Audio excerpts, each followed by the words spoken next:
In the summer of 1967, a wheat farmer outside Coldwater, Kansas, reported watching a humanoid extraterrestrial being walked slowly through his field at 4:47 in the morning. He described it in precise detail. He filed a formal account, and within 72 hours 2 men arrived at his property, took every piece of documentation he had produced and told him calmly, without threat, without explanation, that he had not seen what he saw. The farmer, Eldon Pritchard, never spoke publicly again. Not once, not ever. That single fact is where this story begins. Let me tell you exactly what Eldon Pritchard said he saw, not what was reported secondhand, not what was summarized in the brief clinical paragraph that appears in a 1971 regional UFO research compilation out of Wichita, a document I found, by the way, in a box labeled Miscellaneous Agricultural Correspondence at the Comanche County Historical Society, which is either an extraordinary coincidence or something else entirely. I mean what Pritchard himself described in the original handwritten account, that a neighbour, a retired school teacher named Marvella Johansson, managed to transcribe before the men came. Johansson's transcription, or Marquis, 3 pages, handwritten in blue ballpoint on yellow legal paper, is the closest thing we have to a primary source. She gave a copy to her daughter in 1989. The daughter gave it to a researcher in 2004. That researcher, a man named Dale Hefner, who ran a small independent investigation outfit out of Topeka, passed it to a colleague before dying of a heart attack in 2009. The colleague, who asked to remain unnamed, passed it to me. 3 pages. That's what survived. And here's what those 3 pages say. Eldon Pritchard woke at 4:30 a.m. on the morning of July 14th, 1967, as he typically did. He dressed, he went to his kitchen, he poured coffee, he walked out onto his back porch, something he did every morning, he had told Johansson, because he liked to watch the sky before the work started. 1,300 acres of wheat, flat land, big sky. You could see a long way in any direction. What he saw standing at the tree line at the far eastern edge of his property, roughly 400 yards out, was a figure. He described it as standing still, completely still. He said, and this is the phrase that keeps me coming back to Johansson's transcription, that it stood with a stillness that didn't feel like resting, as though stillness were its natural state, as though motion would have been the aberration. He watched it for several minutes before it moved. When it did move, it walked, slowly, deliberately, into the field. Pritchard said he didn't feel fear immediately. He said his first thought was that someone had come onto his property, a trespasser, a young person maybe from town. He reached back inside the door for the flashlight he kept on a hook beside the frame. He stepped off the porch. He walked maybe 50 yards toward the figure before he stopped, because by then he could see it more clearly. The sky was beginning to lighten in the east, that particular shade of dark blue-grey that precedes dawn, and there was enough ambient light that shapes were becoming distinguishable. And what Pritchard saw was not a person, not a man, not a woman, not a child. Not anything he had a word for, he told Johansson, though he reached for words anyway. He described the figure as approximately 5 feet tall, thin like something that had never needed to be otherwise, which is a strange and specific phrase for a wheat farmer to use, and it has stayed with me. The head was disproportionately large, the limbs were elongated. The skin, and he could see skin because the figure appeared to be wearing nothing, or nothing recognizable as clothing, was a pale grey, almost luminescent in the pre-dawn light. He could not clearly see facial features from his distance, but he described the impression of large, dark eyes. Eyes that seemed, he said, to occupy too much of the face. The being walked through his wheat field at a measured, unhurried pace. It did not appear to notice him, or if it did, it gave no indication. It moved in a roughly straight line, southwest to northeast, crossing approximately 200 yards of field before stopping again near the irrigation ditch that ran along his northern property line. Then it stood still again. That stillness, he came back to it repeatedly in Johansson's transcription, that particular quality of stillness. Pritchard stood in his field watching. He did not advance further. He did not retreat. He described feeling. And this is the part that the 1971 Wichita compilation actually does reference in that brief clinical paragraph, a sensation of pressure behind his eyes. Not pain, pressure. Like the feeling before a thunderstorm, he said, but located specifically behind his eyes and at the base of his skull. He stood there for what he estimated to be 12 minutes, then the figure was gone. Not gone as in walked away. Not gone as in disappeared into the ditch or over the property line. Gone, he said, as in simply no longer present. One moment it was there, the next it was not. No sound, no light, no motion he could perceive. Gone. What Pritchard did next is, I think, the most important part of this story, not because of what it reveals about extraterrestrials, but because of what it reveals about the system that responded to him. He went inside, he sat at his kitchen table, and he wrote down everything he had seen in the order he had seen it, with times and distances estimated as carefully as he could manage. He was, by all accounts from those who knew him, a precise man, a man who kept meticulous records of planting schedules, rainfall, yield per acre going back to 1951. A man who understood the value of documentation. He wrote 4 pages. He dated them July 14th, 1967. He signed them. Then he called the Comanche County Sheriff's Department. A deputy named Roy Tesmer took his call and, according to Johansson's account, drove out to the property that same morning. Tesmer walked the field with Pritchard.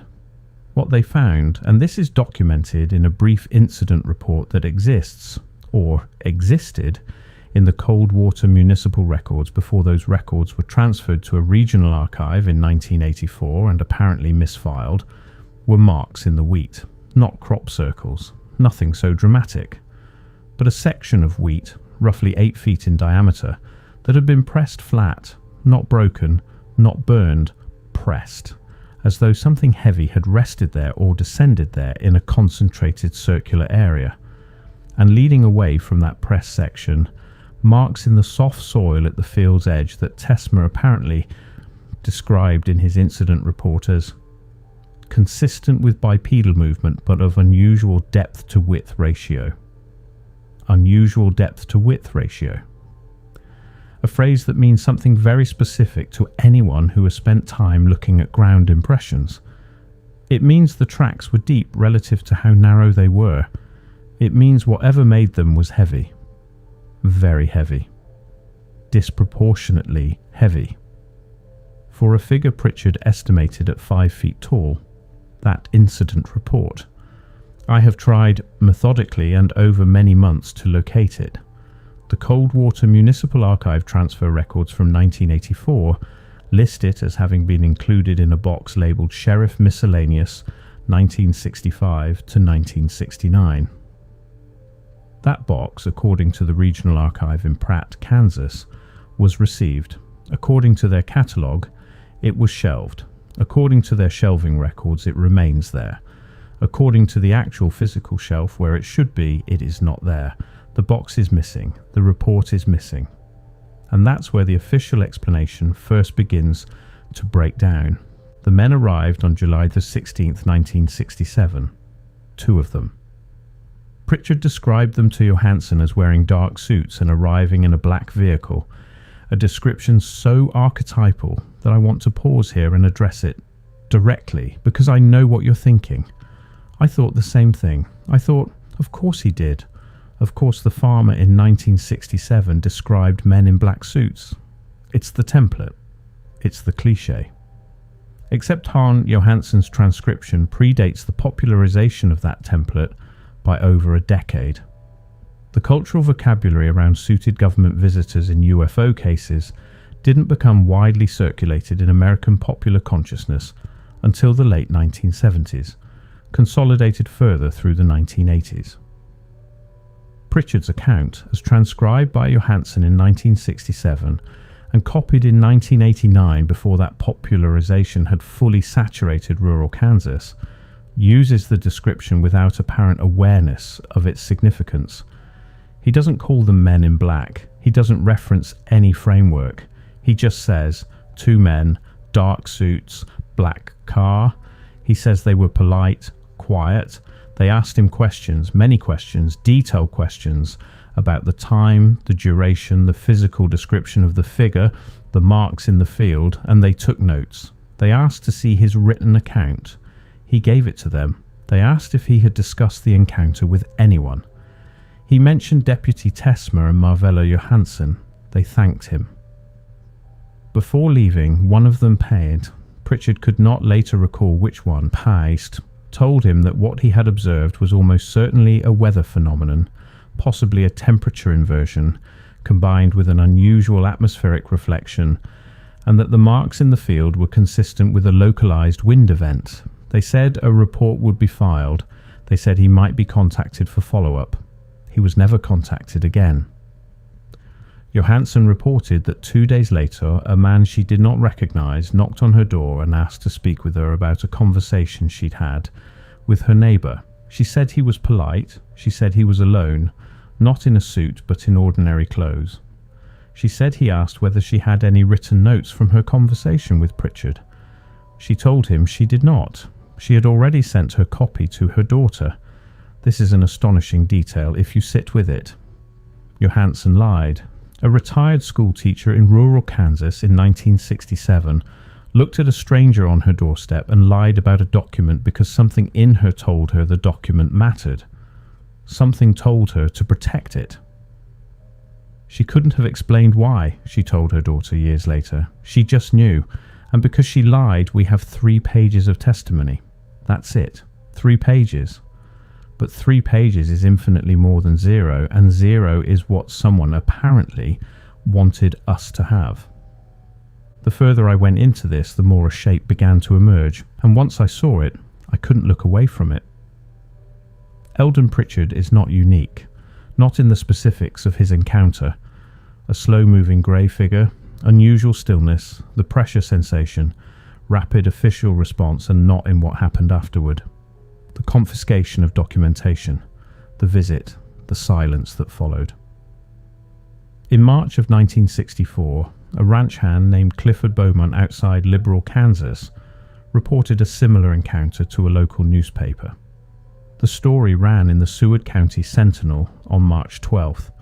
Within a week, according to the Sentinel's editor at the time, a man named Paul Whitmore, who gave an interview to a regional paranormal newsletter in 1988, 2 individuals visited the newspaper office and asked to review all correspondence related to the Beaumont story. Whitmore said he found this unusual but compliant. He let them look. He said they left without taking anything. But he also noted that the original Beaumont letter, the handwritten letter that had prompted the story, was gone from his files afterward. He had assumed it was misfiled. By 1988, he no longer thought it was misfiled. In August of 1969, 26 months after Pritchard's encounter, a woman named Dorothea Scull outside Ashland, Kansas, called the Barber County Sheriff to report a humanoid figure standing in her garden. She described it as grey, thin, and unnaturally still. The deputy who responded, a man named Curtis Prawl, filed a report that exists, I have seen a photograph of it, provided by Prawl's son, describing the scene as consistent with a possible trespassing incident. No evidence of criminal intent, subject described as unknown individual of unusual appearance. Prawl recommended no further action. The report exists. It is real. But Dorothea Scull's own written account of the encounter, which her son told me she spent an entire afternoon writing on the day it happened, was never found among her papers after she died in 1991. Liberal, Kansas, Coldwater, Kansas, Ashland, Kansas, a corridor of cases running southwest to northeast across the state, all within a 5-year window, all involving figures matching a near identical description, all resulting in missing or confiscated documentation. The pattern repeats with an unsettling precision that is difficult to attribute to coincidence. What are the odds that 3 separate individuals in 3 separate counties across 5 years would independently arrive at the same description of the same type of figure? What are the odds that documentation would go missing in each case through what appears in isolation to be perfectly mundane clerical misfortune? The odds collapse when you look at them together. They simply collapse. I want to return to the description itself because it matters in ways that I think are underappreciated. The figure Pritchard described, grey, thin, disproportionate head, large, dark eyes, elongated limbs, roughly 5 feet tall, matches what researchers call the classic grey morphology. Most people today know the grey extraterrestrial as a cultural image, something from movies and television and Halloween costumes. It has been so thoroughly absorbed into popular iconography that it is almost impossible to take seriously. But here is the critical question. Where did that image come from? The dominant popular image of the grey alien, as it exists today, traces largely to abduction cases from the late 1970s and 1980s, the Betty Andreasson case, the Whitley Strieber accounts, the broader cultural surge following a particular 1987 publishing moment. That is the consensus origin of the image as a mass cultural phenomenon. Pritchard's description is from 1967, Beaumont's from 1964, Scull's from 1969. These accounts predate the cultural consolidation of that image by a decade or more. These are rural Kansas farmers and ranch workers describing something with a consistency that they had no shared cultural vocabulary to produce artificially. I am not saying they all saw the same being. I am asking, is it possible that the image we now think of as a cultural invention was, in fact, a cultural echo? A distorted reflection of something that was being reported and suppressed and slowly leaking back into consciousness through different channels? That question doesn't have a clean answer. But I can't stop asking it. What happened to Eldon Pritchard after July of 1967 is both simple and strange. He continued farming. He did not move. He did not suffer any obvious external consequence for what he'd reported. His farm records, meticulously kept until his death in 1983, show normal operation, planting, harvest, rainfall notes, yield calculations. By every visible metric, his life continued unremarkably. But Johansen told her daughter one other thing about Pritchard.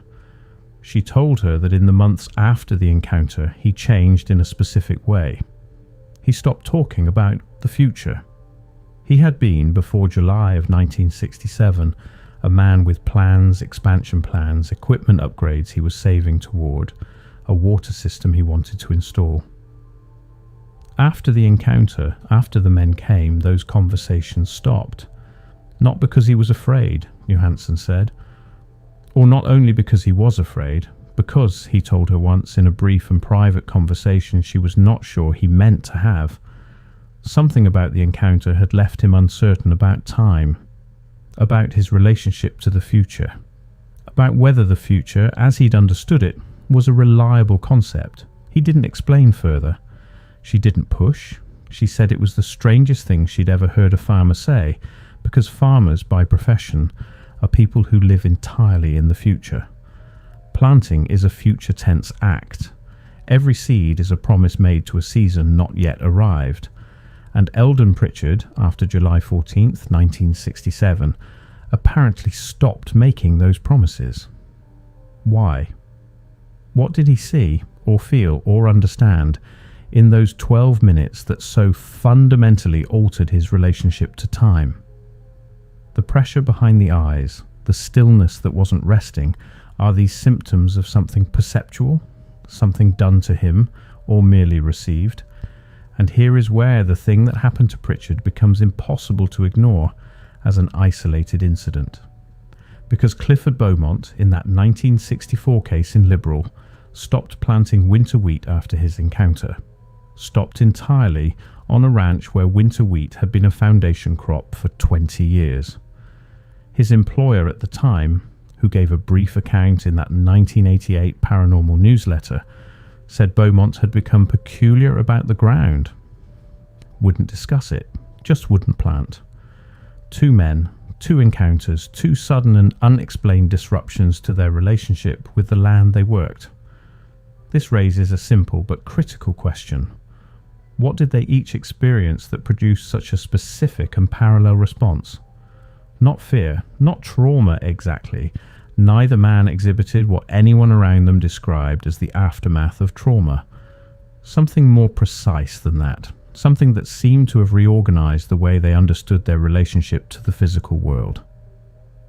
One of the most significant things about the Pritchard encounter is what was never reported.